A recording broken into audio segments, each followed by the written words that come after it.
mengambil mengenai vaksin influenza adalah pahlawan imunitas kita, ya. Kita tahu bahwa pandangan awam mengenai flu itu beranggapan mereka meremehkan penyakit ini, ya.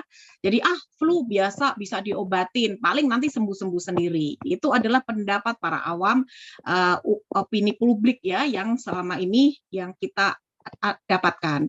Padahal sebenarnya awal dari penyakit gangguan pernafasan selalu dimulai dari terjadinya influenza atau infeksi saluran pernafasan bagian atas. Jadi infeksi saluran pernafasan itu ada dua, ya. Ada yang infeksi saluran atas dan infeksi saluran pernafasan bawah. Nah, kita tahu bahwa penyakit flu itu sudah ada sejak tahun 1918. Hampir kurang lebih 100 tahun yang lalu, ya.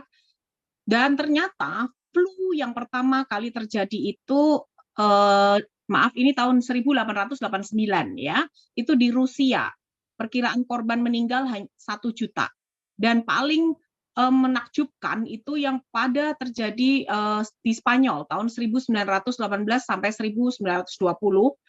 Itu dalam kurun 2 tahun itu sekitar 20 juta orang meninggal hanya akibat penyakit flu, ya. Dulu sampai seperti ini parahnya. Flu, sebuah virus yang tidak bisa diremehkan. Pada tahun 2019 sampai 2020 di CDC melaporkan bahwa terdapat angka kejadian akibat musim flu ini di New York itu tampak bahwa terjadi dalam kurun 1 tahun itu didapatkan adanya kematian yang meningkat sekitar 22.000 dan banyak sekali orang masuk rumah sakit dirawat hanya karena flu itu sekitar 400.000, ya, pada tahun 2019 yang lalu, ya. Next. Nah, jadi dari situ kita melihat apakah flu yang awalnya terjadi di Spanyol atau di Rusia itu sampai saat ini itu sudah bisa tertangani dengan baik? Ternyata tidak.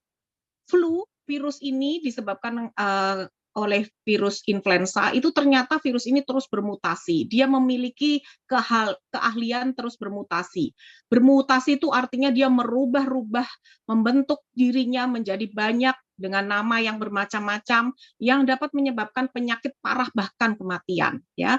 Kita tidak bisa meremehkan kasus ini karena influenza adalah masalah kesehatan dunia yang ujung-ujungnya dapat menyebabkan suatu kematian, ya. Diperkirakan hampir setiap tahun influenza ini akan menyerang populasi terbanyak adalah anak-anak. 20-30% dibandingkan orang dewasa. Mengapa ini terjadi? Karena anak-anak adalah seseorang yang memiliki imunitas daya tahan tubuh yang sangat rendah, ya. Anak-anak membutuhkan perlindungan dari kecil dengan pemberian nutrisi yang baik, pemberian ASI yang cukup, ya, pemberian vaksin yang lengkap, ya. Vaksin yang diberikan untuk anak-anak saat ini kita berpatokan pada vaksin menurut rekomendasi Ikatan Dokter Anak Indonesia. Vaksin itu ada 2, vaksin menurut Kemenkes yang dikenal oleh para bapak ibu yaitu 5 vaksin wajib, karena vaksin itu yang hanya di-cover oleh pemerintah, ya. Dan ada vaksin yang disarankan oleh Ikatan Dokter Anak Indonesia, itu ada banyak sekali vaksin termasuk salah satunya influenza, ya. Di mana masalah kesehatan dunia influenza ini mengancam sekali dan tidak bisa kita remehkan, ya. Next. Nah, kenapa sampai saat ini kasus ini tidak bisa ditangani, ya, dengan baik, ya? Karena virus ini kita nggak bisa meremehkan. Mengapa? Karena penularannya sangat-sangat cepat sekali. Baru berdampingan sebentar aja 5 menit sama penderita influenza. Besok atau berapa hari kemudian, ya, kita akan tertular dan gejalanya mulai muncul. Nah, apalagi anak-anak gampang sekali, kita bersin 1 kali aja mereka langsung terkena, ya. Mereka yang memiliki daya tahan tubuh yang jelek, ya, yang menurun, istirahat nggak cukup, nutrisinya nggak bagus, makanannya gampang sekali daya tahan tubuhnya rendah, paling gampang nih kena virus influenza. Jadi virus ini sulit, ya, karena penyebarannya cepat dan dia terus bermutasi virus-virusnya, ya. Makanya disebut dia rajanya mutasi. gitu. Influenza ini memang awalnya ringan gejalanya ya, tetapi mengapa jadi berat? Mengapa mematikan? Karena pada anak-anak bila dia mengalami batuk pilek, anak di bawah 5 tahun mereka tidak memiliki kemampuan mengeluarkan dahak. Mereka tidak memiliki kemampuan mengeluarkan riak ya. Jadi dahak-dahak anak-anak itu ditelan ya. Batuk ada dahaknya ditelan ya. Awalnya dari batuk pilek atau influenza ya. Dan akhirnya apa? Yang sekarang marak terjadi pada bulan-bulan ini, beberapa bulan ini di musim hujan ini, penyakit yang paling banyak rawat inap adalah pneumonia, bronkopneumonia, ya atau tidak? Pasti para orang tua di sini mungkin anaknya ada yang mengalami beberapa minggu yang lalu atau saat ini ada yang sedang menderita bronkopneumonia atau pneumonia. Dari mana penyakit itu mulai berawal? Salah satunya penyebabnya adalah influenza yang tidak tertangani dengan baik. Ya, banyak sekali pasien yang mengatakan, dokter Dian kenapa ya anak saya nih loh dok, semenjak masuk sekolah baru masuk sebentar sakit lagi, baru sembuh sakit lagi. Salahnya di mana? Padahal udah pakai masker, padahal udah jaga betul anak saya ini. Begitu masuk sekolah anaknya sering sakit, ya atau ya? Nah, influenza ini berputar di semua lingkungan ya. Mengapa anak gampang sakit? Selain daya tahan tubuhnya rendah, mereka pakai maskernya itu juga nggak terlalu benar. Kadang-kadang melorot. Nanti pas jam makan siang kan buka semua. Ketemu temennya ngobrol-ngobrol, pegang-pegang hidung, utik-utik lubang hidung, ya, masukin tangan ke mulut tanpa mereka sadari virus-virus itu masuk ke dalamnya, ya. Apalagi influenza ini penyakit paling umum yang dialami oleh anak-anak kecil, anak TK, SD, dari bayi pun begitu karena mereka tidak memiliki daya tahan yang baik, ya. Jadi kalau misalnya ada orang yang bilang, sudahlah, enggak perlu vaksin, enggak perlu, itu jangan terseret dengan omongan atau paham yang anti vaksin. Itu banyak sekali yang saya alami ya, banyak sekali orang-orang yang masih tidak mempercayakan vaksin ya. Padahal sebenarnya salah satu ya rahasia memiliki anak yang memiliki daya tahan tubuh yang bagus, salah satunya adalah pemberian vaksinasi influenza. Kenapa? Saya sebagai dokter anak, bertahun-tahun saya sekolah, banyak sekali kasus yang saya alami selama pendidikan spesialis anak saya. Tapi apanya kenyataannya? Setelah saya lulus spesialis anak, kasus apa yang paling saya temui? Batuk, pilek, apalagi diare. Nah, diare adalah angka kematiannya tinggi di dunia. Nomor 2 setelah pneumonia. Pneumonia adalah radang paru-paru yang menyebabkan kematian nomor 1 anak di dunia. Nomor 2 diare. Makanya selama ini belajar bertahun-tahun jadi dokter anak, penyakitnya paling banyak itu ya. Lalu banyak juga pasien yang mengatakan, dokter Dian kalau mau anakku biar nggak gampang sakit, vitamin apa sih yang bagus dok? Dok ini musimnya kayak gini, vitamin apa sih yang bagus? Selalu vitamin apa yang ditanyakan. Padahal sebenarnya mereka tidak paham vitamin yang terbaik untuk meningkatkan daya tahan tubuh supaya anaknya nggak gampang sakit. Salah satunya adalah pemberian vaksin influenza. Vaksin influenza adalah vaksin favorit saya. Setiap hari ulang tahun saya selalu vaksin influenza supaya nggak bingung. Kenapa? Karena vaksin ini harus diberikan setiap tahun sekali pada anak di atas 9 tahun ke atas ya. Bahkan dewasa kalau yang belum vaksin gimana dokter? Boleh nggak? Boleh dapat langsung ya.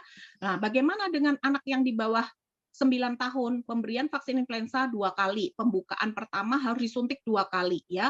Setelah disuntik pertama untuk anak usia 6 bulan ke atas, disuntik sekali, kita ulang 1 bulan lagi, disuntik yang kedua.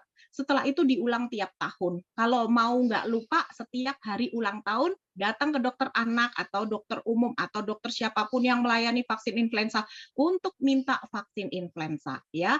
Tapi sayangnya vaksin ini memang belum masuk programnya vaksin nasional ya, nggak ada jadwalnya di buku merah Kemenkes. Buku merah itu yang biasa dibawa ibu-ibu kalau ke posyandu puskesmas pasti buku KIA-nya, KMS-nya kan merah. Di dalamnya itu nggak ada vaksin influenza karena belum masuk program vaksin nasional. Jadi vaksin ini harus bertemu dengan dokter spesialis atau dokter umum yang melayani ya. Ya, jadi apa sih sebenarnya bedanya dari gejala selesma, flu, dan COVID ya? Next. Jadi ini adalah perbedaannya supaya kita bisa tahu bahwa kita melihat kalau anak itu mengalami atau seseorang mengalami selesma, biasanya gejalanya hanya lebih ke arah ke hidung tersumbat ya, sakit tenggorokan, pilek, demamnya ringan, tidak separah flu. Kalau flu itu biasanya anak mengalami demam tinggi sampai 40 derajat, bahkan sakit tenggorokan yang sangat hebat, matanya merah ya, dan sakit kepala yang sangat tidak sangat ya sampai membuat aktivitas itu terganggu. Nah, bagaimana bedanya dengan gejala COVID-19? Itu biasanya kalau COVID-19 itu lebih jelas sekali apabila seseorang itu panas, nyeri tenggorok, dan biasanya panasnya tinggi sekali ya kalau untuk COVID. Bahkan disertai adanya gangguan pernafasan bawah ya, bahkan bisa berkomplikasi ke gagal ginjal bahkan pneumonia. Next. Nah, bagaimana akibat buruk dari vaksin influenza? Next. Ya, tahun 2017 vaksin influenza ini merupakan masalah di negara berkembang, di mana angka kematian influenza ini ternyata lebih tinggi di negara berpenghasilan rendah atau negara berkembang dibandingkan negara maju. Ya, mengapa? Karena banyak sekali faktor yang mempengaruhi mengapa influenza ini menjadi tinggi akibat di negara berkembang ini. Satu, penduduknya juga padat ya, yang kedua higienitasnya juga masih banyak yang kurang, lalu dari sosial ekonomi masyarakatnya juga masih belum banyak yang maju, sehingga angka cakupan imunisasi ya juga kurang ya, kesadaran kesehatan pada negara tersebut juga masih rendah ya. Maka selain itu pemberian nutrisi pada anak-anak juga masih belum benar ya, makan asal makan yang penting kenyang, sedangkan nutrisi dari makanannya juga nggak diperhatikan ya. Itulah beberapa hal penyebab-penyebab kematian tinggi di negara berkembang pada akibat influenza. Next. Ya, influenza ini ternyata dapat mempengaruhi semua kelompok usia ya, diantaranya ya ada anak-anak yang terkena, ibu hamil, mereka berisiko mengalami flu. Ketahuilah bahwa bila seorang ibu sedang dalam kehamilan, sebaiknya dijaga betul kesehatannya. Kenapa? Kalau beliaunya ini sering sakit, apalagi influenza, bahkan sampai demam, itu dapat menyebabkan dan mempengaruhi kesehatan janin di dalamnya. Dan banyak sekali salah satu pengaruhnya yaitu air ketuban ibu ini bisa menjadi keruh bila dia sering sakit ya. Kalau ketubannya keruh, maka janinnya yang lahir ini akan mudah terinfeksi sehingga membutuhkan antibiotik untuk penyembuhan si bayi yang baru lahir. Nah, influenza juga dapat mempengaruhi anak-anak. Sudah saya jelaskan dari awal bahwa 20-30%-nya angka tinggi terjadi influenza pada anak-anak karena mereka memiliki daya tahan tubuh yang sangat rendah. Begitu pula para lansia, orang tua yang berusia di atas 55 tahun. Mereka adalah kelompok-kelompok golongan rentan, imunokompromis yang memiliki sistem imunitas tubuh yang rendah. Saya sebagai dokter, juga para pekerja kesehatan yang lainnya yang bekerja di laboratorium, di rumah sakit, ya, bidan, perawat, suster, mereka adalah kelompok yang memiliki risiko tinggi mengalami influenza, ya. Maka dari itu sebaiknya daya tahan tubuh mereka pun harus betul-betul diperhatikan ya, untuk benar-benar memahami tentang bahaya dari influenza ini, penyakit ringan tetapi mematikan juga ya. Kelompok-kelompok mereka yang golongan penderita dengan penyakit atau memiliki sistem imunitas rendah imunokompromis, seperti mereka yang penderita asma, mereka penderita diabetes, kanker, HIV/AIDS, ya, mereka yang dengan penyakit jantung bawaan, mereka dengan penyakit autoimun, mereka dengan penyakit yang mengalami kegagalan organ seperti gagal ginjal, harus transplantasi organ. Mereka adalah orang-orang yang memang rentan mengalami infeksi influenza, dan bahkan apabila mereka menderita penyakit ini, risiko angka kesakitan dan penyembuhannya lama, bahkan angka kematiannya pun tinggi. Next. Nah, influenza ini menyerang pada anak-anak ya, sehingga paling sering sekali anak-anak itu rawat inap akibat penyakit ini. Karena awal mula dari penyakit infeksi saluran pernafasan anak seperti bronkopneumonia dan pneumonia itu diawali oleh infeksi influenza ya, sehingga dapat menyebabkan juga komplikasi ke telinga ya, peradangan di telinga tengah sekitar hampir 40% terjadi pada anak di bawah 3 tahun. Jadi tidak heran dokter, kenapa anak saya batuk pilek sekarang telinganya sakit. Iya benar, karena ada hubungan antara hidung yang tersumbat, hidung yang pileknya meler terus ya, dengan terjadinya peradangan di telinga bagian tengah, bahkan dalam ya.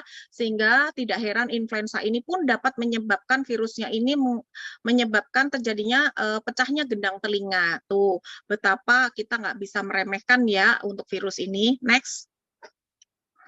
Nah, influenza menyerang lansia. Banyak sekali para orang ibu-ibu dari pasien saya yang membawa orang tuanya yang sudah tua lansia itu untuk meningkatkan sistem imunitasnya dengan pemberian vaksin influenza ya. Karena mereka sadar bahwa influenza ini mudah sekali menyerang usia lanjut ya, di mana penyembuhannya akan lama karena mereka sistem imunitasnya juga sangat rendah ya. Next.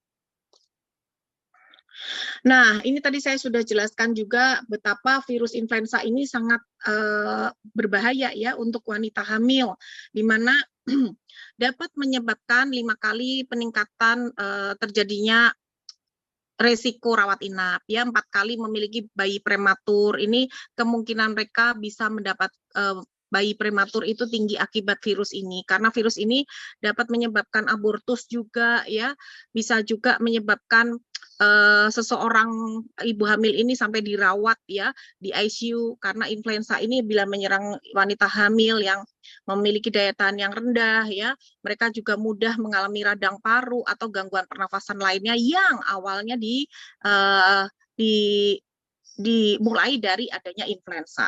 Ya, next. Ya, begitu pula pada pasien-pasien yang komorbid, ini tadi saya sudah jelaskan ya, pasien dengan penyakit jantung bawaan, diabetes, mereka adalah orang-orang yang memiliki kesembuhan lebih lama. Sembuh bisa, tetapi memiliki kesembuhan lebih lama. Maka dari itu, mereka-mereka pasien dengan komorbiditas seperti penyakit-penyakit yang autoimun, itu mereka sangat membutuhkan sekali perlindungan ekstra ya, diantaranya dengan pemberian vaksin influenza tersebut ya, di mana vaksin influenza ini boleh-boleh aja diberikan oleh kelompok-kelompok golongan ini. Mengapa? Karena vaksin influenza ini sebagai perlindungan untuk mereka ini ternyata terbuat dari hidup yang dilemahkan ya. Jadi bisa aman untuk diberikan pada pasien-pasien dengan komorbiditas pun memiliki risiko terkena infeksi influenza. Maka itu penting sekali para tenaga kerja, bidan, suster, sering berhubungan dengan pasien, tidak ada salahnya setiap tahun untuk mendapatkan vaksin influenza. Ya, next. Nah, bagaimana hubungan influenza dengan COVID-19? Nah, kita tahu bahwa influenza ini bisa saja menyertai infeksi virus ya, COVID-19 yang banyak merebak saat ini. Nah, menurut penelitian yang ada, yang sudah banyak beredar, bahwa ternyata virus influenza ini apabila masuk ke dalam tubuh seseorang yang mengalami COVID-19 itu justru akan memperbesar derajat keparahan penyakit. Bahkan menurut penelitian yang pernah dilakukan di Rumah Sakit Dr. Karyadi Semarang, banyak sekali waktu COVID Delta itu yang meninggal, ternyata jenazahnya itu pasien COVID itu juga ditemukan virus influenza loh. Ya, ini terjadi di Rumah Sakit di Karyadi Semarang, ada penelitiannya. Nah, maka dari itu di sini kita nggak bisa menyepelekan. Dan ternyata penelitian-penelitian yang ada, yang sudah dipaparkan selama ini, mereka orang yang sudah mendapatkan vaksin influenza, bila mendapatkan terpapar COVID-19, dia tidak akan mengalami gejala yang parah. Justru penyembuhannya lebih cepat, ya. Dan banyak penelitian yang menunjukkan angka kematian akibat COVID-19 yang ditumpangi virus influenza itu pada mereka yang sudah mendapatkan vaksin influenza, mereka selamat ya. Jadi angka kematiannya kecil sekali ya dibandingkan mereka yang tidak pernah vaksin influenza. Nah, pada saat terkena COVID-19, mereka mudah dan memiliki resiko besar dan tinggi untuk mengalami infeksi saluran pernafasan bagian bawah, ya, seperti pneumonia, ya, seperti infeksi-infeksi saluran pernafasan atas dan bawah yang lainnya. Karena tidak ada tameng atau perlindungan, ya, maka dari itu penting sekali di masa saat ini vaksin influenza ini sebagai perlindungan ya sebagai pahlawan imunitas bagi kita. Apalagi di masih COVID-19 ini kita membutuhkan selain vaksin COVID-19 kita juga butuh vaksin influenza. Selain itu vaksin apa ada tambahan lain dok supaya semakin kebal, supaya semakin kuat, supaya semakin kita pede menghadapi COVID itu adalah vaksin pneumonia ya. Tapi saat ini kita nggak membahas vaksin pneumonia, nanti di waktu akan datang saja ya. Ya begitu. Next. Nah, ini tadi kita sudah jelaskan ya apa bedanya flu sama COVID dok. Gimana sih kita bedain ini flu apa COVID ya? Sebenarnya ciri khasnya sangat menonjol nih kalau COVID-19 tuh panasnya bisa sampai 40 ya, bisa 39-40. Kalau flu tuh sekitar ya 38,5, 39 ya. Dan panasnya flu itu biasanya panasnya itu sudah dikasih obat panas dia sempat turun lama, nggak lama bisa demam lagi. Tapi kalau COVID, kalau dilihat dari model panasnya, dia udah tinggi, turunnya dikasih obat panas paracetamol, turun bentar, nggak lama naik lagi, atau bahkan tidak bisa turun. Itu ciri khasnya COVID ya. Yang berikutnya, biasanya lebih dominan di batuk pilek itu lebih dominan, lebih jelas, lebih berat pada flu dibandingkan yang COVID-19. Beberapa pasien yang kita temukan yang menderita COVID-19 itu batuk pileknya nggak terlalu berat ya, rata-rata ringan. Anak-anak juga begitu, batuk pileknya nggak terlalu berat, kecuali mereka memiliki komplikasi ke radang paru atau bronkopneumonia ya. Itu adalah perbedaannya. Selain itu, perbedaannya pada COVID-19 leher nih, tenggorokan nih rasanya nyeri banget ya, terasa ada peradangan di situ. Itu jelas karena memang ada sakit tenggorok ini merupakan salah satu gejala tambahan pada COVID-19. Sedangkan pada flu, nyeri tenggoroknya di awal aja biasanya. Pada saat mereka mau flu, mereka nyeri tenggorok. Tapi begitu batuk pileknya sudah terjadi, berangsur-angsur nyeri tenggorok atau faringitis itu akan mulai berkurang ya. Kalau COVID itu sampai berhari-hari itu masih terus ya. Jadi bagaimana pencegahannya? Ya, untuk mencegahnya ya kalau untuk COVID ya kita harus isolasi mandiri ya. Bagaimana kalau misalnya flu? Ya, kalau flu kita bisa mencegahnya dengan pemberian vaksin influenza, ya mencegahnya dengan penggunaan masker ketat, ya tetap dalam protokol kesehatan itu ingat ya apa yang harus dilakukan, cuci tangan ya gitu. Next. Nah, ini yang tadi saya bahas mengenai gabungan antara virus influenza dengan COVID-19 yang biasanya disebut flurona. Nah, itu orang yang kena COVID tapi dia kena juga virus influenza, maka gejalanya akan lebih parah. Makanya batuk pileknya lama banget nggak sembuh-sembuh ya. Salah satunya bisa akibat terpaparnya COVID sekaligus vaksin sekaligus virus influenza. Next.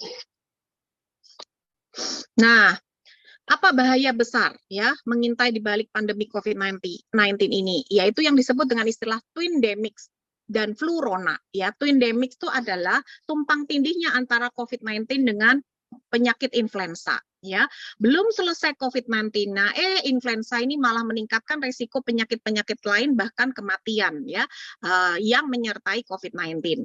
Sehingga apabila twindemics dan flurona ini terjadi, maka akan dibutuhkan perawatan yang lebih lama ya, kebutuhan ICU dan ventilator itu akan lebih banyak. Buat kita semua dan alat-alat itu akan melebihi kapasitas dan limbah sampah APD juga akan semakin meningkat. Jadi itu nanti dampak ke belakangnya akan pasti banyak sekali ya. Next.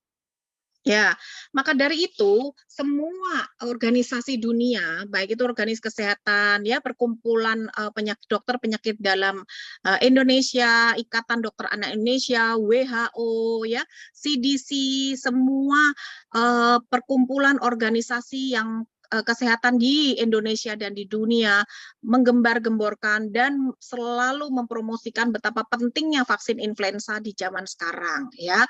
Disarankan oleh WHO untuk mencegah penyakit pernafasan yang lebih parah, ya. Selain kita saat ini mendapatkan vaksin COVID-19, jangan lupa pentingnya vaksin influenza. Apalagi vaksin ini penting sekali pada anak-anak yang saya sudah jelaskan di depan. Kalau ingin memiliki anak buah hati yang nggak gampang sakit, vaksin influenza ini vaksin favorit yang sering saya berikan.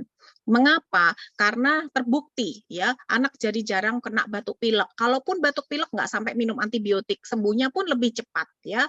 Dan pengulangan vaksin ini bisa diberikan tiap tahun. Next. Nah, kita tahu apa itu vaksinasi, yaitu kita memasukkan virus atau bakteri yang sudah dilemahkan untuk melatih sistem imunitas membentuk antibodi, ya. Biasanya tidak membahayakan tubuh, justru memberikan manfaat yang sangat besar untuk perlindungan terhadap komplikasi penyakit. Jadi vaksinasi itu bukan berarti kalau udah divaksinasi BCG, DPT, polio, vaksin influenza, berarti nggak bakalan sakit ya dokter Dian? Enggak, tetap bisa sakit, tetapi terhindar dari komplikasi penyakit yang lebih parah, bahkan kematian, ya, begitu. Nah, vaksin influenza yang baik adalah vaksin yang kalau bisa sih strainnya lengkap, karena vaksin influenza itu di luaran banyak yang disediakan itu ada yang 2 strain, ada 3 strain, 4 strain. Strain itu apa sih dok? Strain itu jumlah virusnya, jumlah virus di dalam satu suntikan itu berapa? Ada yang 2, ada yang 3, ada yang 4, ya. Yang terbanyak di Indonesia dan di dunia saat ini hanya 4 strain, ya. Mengapa sih dok kok ada 2, 3, 4? Ya karena kita tahu bahwa virus influenza di awal saya sudah jelaskan merupakan virus rajanya mutasi. Jadi dia terus bermutasi, terus berkembang menjadi virus-virus baru. Maka dari itu para peneliti tiap tahun selalu mengupdate penelitiannya, menemukan strain-strain baru yang banyak dan marak terjadi di lingkungan, ya, di dunia ini. Maka dibentuk. Nah, kali ini hanya 4 strain aja, ya, yang paling lengkap yang kita bisa dapatkan dari vaksin influenza yang dapat melindungi sebuah hati Anda sebagai orang tua dan orang tua yang Anda cintai, ya. Nah, semakin 4 strain ini memiliki efek samping atau kejadian ikutan pasca imunisasinya minimal kok, nggak perlu takut karena bisa mengurangi nyeri pada saat disuntik, ya. Rata-rata pasien yang disuntik tidak merasakan sakit yang lama, paling disuntiknya waktu disuntik habis itu udah nggak sakit lagi, ya. Karena semakin teknologi canggih, jarum suntiknya pun sudah dibuat sedemikian rupa sehingga membuat saat disuntik tidak mengalami nyeri yang amat sangat. Ada penelitiannya. Bahkan anak setelah divaksin influenza tidak mengalami efek samping atau kejadian ikutan pasca imunisasi yang berat, ya. Maka dari itu penting sekali vaksin ini diberikan dan tidak usah takut. Harganya pun terjangkau, ya, tidak terlalu mahal, ya. Next. Nah, apakah semua vaksin influenza sama? Saya katakan tidak, ya, tidak. Tadi di awal saya sudah beritahu bahwa tiap vaksin influenza itu macam-macam. Maksudnya kandungannya, ya, itu berbeda. Ada yang 2 strain, 3 strain, dan 4 strain. Ada yang memiliki efek samping banyak, ya, ada yang tidak, ya. Next. Nah, ini sekedar tahu aja, ya, bahwa vaksin influenza itu ada yang isinya 4 strain, itu karena dia mengandung antigen di permukaan dari virusnya itu diambil sehingga dibentuklah menjadi vaksin influenza yang memiliki tolerabilitas dan reaksinya terhadap efek samping itu lebih rendah, ya, sehingga dibandingkan vaksin influenza yang memiliki virus yang berjumlah sedikit tetapi memiliki efek samping yang lebih banyak Contohnya pada saat disuntik sakitnya sampai berhari-hari itu ada ya. Maka dari itu nanti bisa dikonsultasikan ke dokter spesialis Anda ya untuk pemilihan vaksin influenzanya. Tapi biasanya kalau kita mau kasih vaksin influenza biasanya kita jelaskan dulu ya. Ini vaksinnya untuk apa, cara efeknya nanti bagaimana ya, harus diulang berapa tahun sekali. Nah, itu biasanya dijelaskan. Next.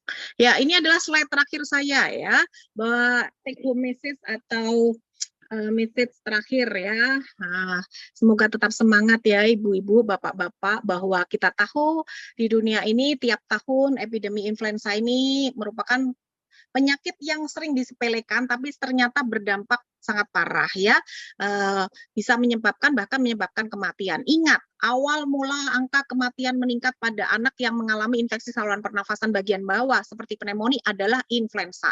Jadi kita nggak boleh meremehkan penyakit ini. Bahkan WHO sendiri merekomendasikan loh vaksin influenza diberikan pada wanita hamil, anak-anak, orang tua, pekerja kesehatan, mereka yang memiliki penyakit penyerta terutama COVID-19 saat ini. Dan jenis vaksin influenza yang baik adalah vaksin yang kejadian ikutan pasca imunisasinya rendah, steril, murah, harganya terjangkau, dan tidak memberikan efek samping yang sangat besar. Ya, jangan lupa konsultasikan selalu kesehatan anak Anda dan Anda sebelum vaksinasi ke dokter. Terima kasih.